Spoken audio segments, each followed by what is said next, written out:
शीत दिन में प्रायतः घरे ठंडा होता है समस्त को काश ठंडा लगी रही है। आज मुझे सहित गोटे आयुर्वेदिक टिप्स शेयर करने को जाऊँगी जहाँकि छोटू बड़ समस्ते खाईपर आउ अति सहजरे आपण मैंने घरे बनई कर दे पारे।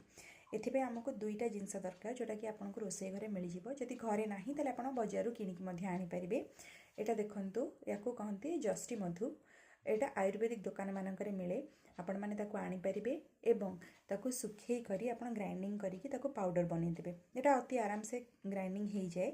आउ चूरी देलापर से आपण मैंने मिसेबे महू आउ ए गुंडरू अल्प अल्प अधा चामच सामान भाग में नेबे आउ मिसई करी छोट छुआ को हो कि बड़ लोक हो खाइबा को आपण मैंने दे पारिबे।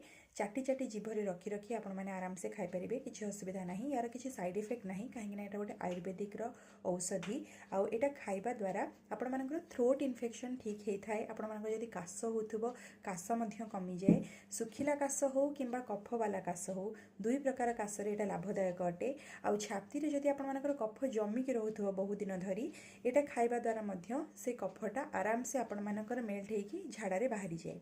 तो एटा आपण माने अप्लाई करके देखंतु ए छोटो टिप्स। यही शीत दिन में जदि आपण घरे कहार काश होउछि ताले आपण माने ए जिनसटा को आनी को रखंतु आउ ए दुईटा जिनस मिसई करी छोट छुआ को हो कि बड़ लोक हो खाइबा को आपण माने दियंतु। Thank you.